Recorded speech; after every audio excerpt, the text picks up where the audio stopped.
अस्सलाम वालेकुम वरहमतुल्लाहि वबरकातुहू। हिकायत टीवी देखने का शुक्रिया। आज का वाक़या सबक आमोज होने के साथ साथ नाकाबिले फरामोश भी है। उम्मीद है आपको पसंद आएगा। हज़रत ख्वाजा हबीब अजमी रहमतुल्लाह अलैह बड़े जलीलुल कद्र औलिया में से हुए हैं। तरीक़त में आप हज़रत ख्वाजा हसन बसरी रहमतुल्लाह अलैह के खलीफा थे। इब्तदा में बहुत दौलतमंद थे लेकिन सूद खोर थे। हर रोज़ तकाजा करने जाते, जब तक वसूल ना कर लेते उसे ना छोड़ते। एक रोज़ किसी मकरूज के घर गए लेकिन वो घर पर मौजूद न था। उसकी बीवी ने कहा उसके पास कर्ज अदा करने के लिए रकम मौजूद नहीं है, अलबत्ता बकरी ज़िबाह की थी, उसकी गर्दन मौजूद है जो हमने घर पर पकानी है। लेकिन आप रहमतुल्लाह अलैह उस औरत से बकरी का गोश्त ज़बरदस्ती घर ले आए और घर पहुंचकर बीवी से कहा ये सूद में मिली है, इसे पका लो। बीवी ने कहा कि आटा और लकड़ी भी ख़त्म है, उसका बंदोबस्त भी कर दो।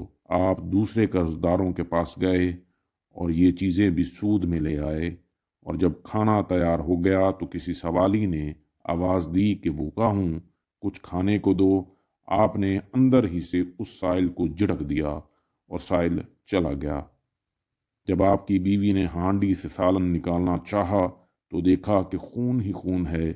बीवी ने हैरान होकर शौहर की तरफ देखा और कहा कि अपनी शरारतों और कंजूसी का नतीजा देख लो। ख्वाजा हबीब अजमी रहमतुल्लाह अलैह ने यह माजरा देखा तो हैरत ज़दा रह गए। इस वाक़या ने आपकी ज़िंदगी में इनकलाब बर्पा कर दिया। उसी वक्त साबका बेरवई से तौबा की। एक रोज़ बाहर निकले, रास्ता में बच्चे खेल रहे थे। उन्होंने ख्वाजा साहब को देखकर चिल्लाना शुरू कर दिया, हट जाओ, हबीब सूदखोर आ रहा है। हम पर इसकी गर्द भी पड़ गई तो हम भी ऐसे ही हो जाएंगे। ये सुना तो तड़प उठे, नदामत से सर झुका लिया और कहने लगे, ए रब, बच्चों तक तूने मेरा हाल जाहिर फरमा दिया है।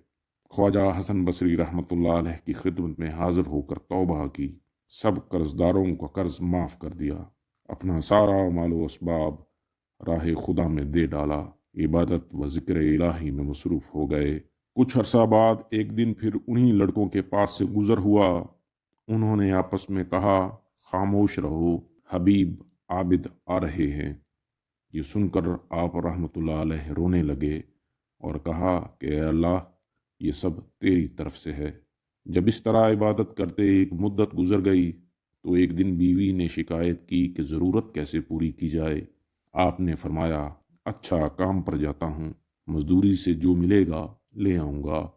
चुनाचा आप रहमतुल्लाह अलैह दिन भर घर से बाहर रहकर इबादत करते और शाम को वापस घर आ जाते। बीवी उन्हें खाली हाथ देखती तो कहती, ये क्या मामला है?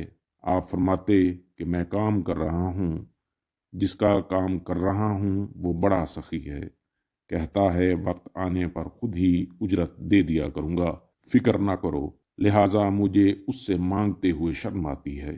वो कहता है हर 10वें रोज़ मजदूरी दिया करूँगा। चुनाचा बीवी ने 10 दिन सब्र किया। जब आप 10वें रोज़ भी शाम को खाली हाथ घर वापस जाने लगे तो रास्ते में आपको ख्याल आया कि अब बीवी को क्या जवाब दूंगा। इसी ख्याल में घर पहुंचे तो अजीब माजरा देखा। उम्दा उम्दा खाने तैयार रखे हैं।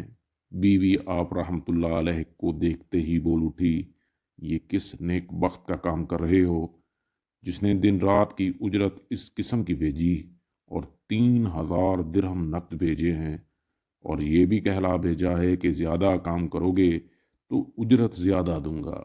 ये देखकर आप रहमतुल्लाह अलैह की आंखें अश्कबार हो गईं।